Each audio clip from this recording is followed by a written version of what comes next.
Assalamualaikum warahmatullahi wabarakatuh. Halo anak-anak, selamat datang di video pembelajaran sejarah bersama saya, Lukman Hakim, SPD MPD. Pada kesempatan ini, saya akan membahas materi tentang makna Sumpah Pemuda.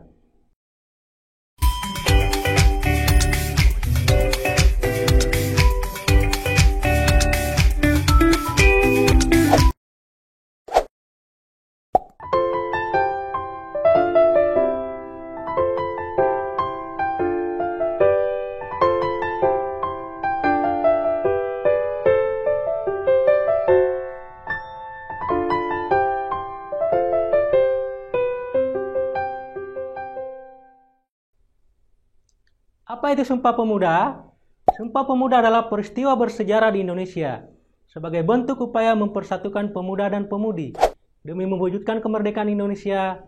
Tokoh besar Indonesia Bung Karno pernah mengatakan, "Beri aku 10 pemuda, niscaya akan kuguncangkan dunia." Lalu, bagaimana dengan latar belakang lahirnya Sumpah Pemuda? Peristiwa Sumpah Pemuda dilatar belakangi beberapa faktor diantaranya. 1. Politik etis. Diprakarsai oleh Pandepenter dalam trial politiknya, yaitu irigasi, emigrasi, dan edukasi. Merupakan suatu pemikiran yang menyatakan bahwa pemerintah kolonial memegang tanggung jawab moral bagi kesejahteraan bumi putra Hindia Belanda. 2. Pers. Rakyat pribumi yang telah mendapatkan pendidikan lebih layak mulai menuangkan gagasan mereka melalui pers atau media cetak yang berdampak pada peningkatan di bidang sosial, ekonomi, budaya, dan politik. Penerbit-penerbit Bumi Putra mulai bermunculan pada abad 20, seperti Ilmu Tani, Kabar Perniagaan, dan Pawarta Priai. Munculnya media cetak juga melahirkan sejumlah jurnalis seperti R. Tirto Danuja dan Muhammad Yusuf. 3. Munculnya organisasi-organisasi pergerakan nasional dan bangkitnya nasionalisme. Anak-anak, bagaimana proses lahirnya Sumpah Pemuda? Sumpah Pemuda diawali dengan Kongres Pemuda I. Kongres Pemuda I dilaksanakan pada tanggal 30 April sampai dengan 2 Mei 1926.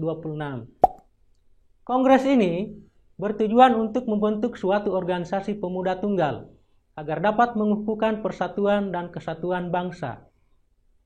Dalam kongres ini, beberapa tokoh pemuda menjadi pembicara dan menyampaikan gagasannya, antara lain Soemarto berbicara tentang gagasan persatuan Indonesia.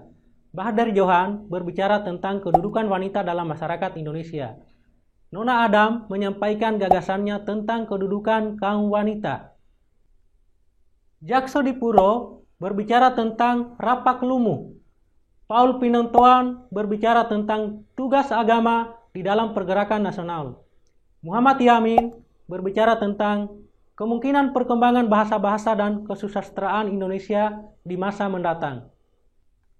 Kongres Pemuda I akhirnya ditutup tanggal 2 Mei 1926 dan menghasilkan beberapa keputusan seperti mengakui cita-cita persatuan serta mendorong menggunakan bahasa persatuan, yaitu bahasa Indonesia yang digagas oleh Muhammad Yamin.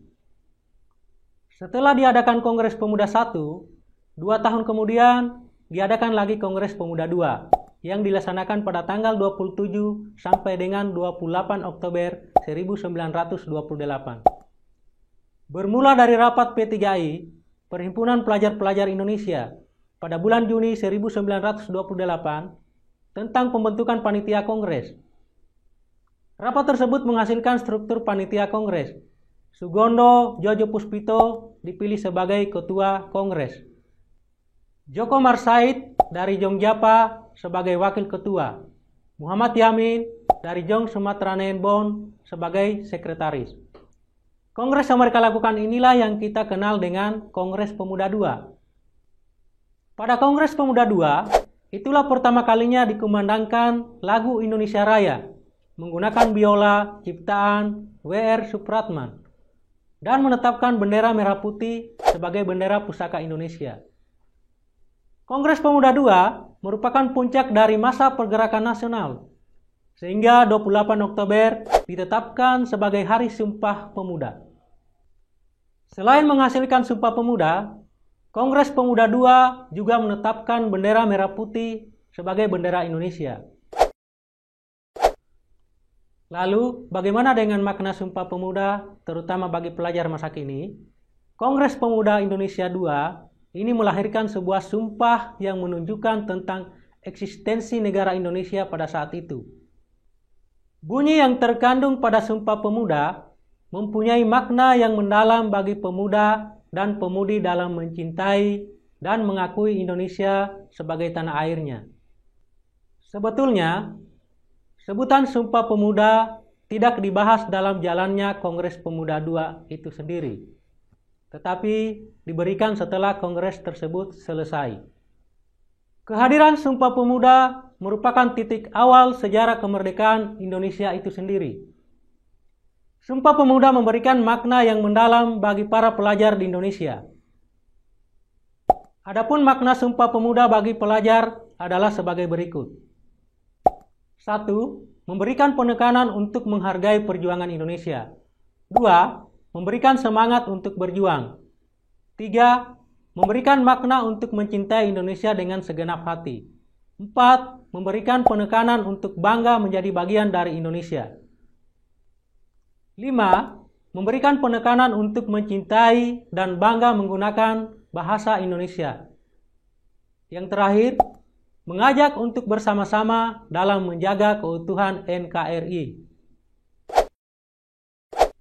Demikianlah penjelasan mengenai sejarah lahirnya Sumpah Pemuda dan mengenai makna Sumpah Pemuda bagi kalangan pelajar masa kini.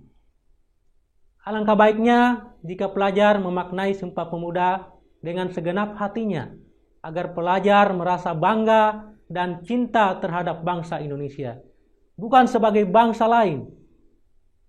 Selamat memaknai Sumpah Pemuda dalam kehidupan. Demikianlah video pembelajaran sejarah kita hari ini. Semoga bermanfaat.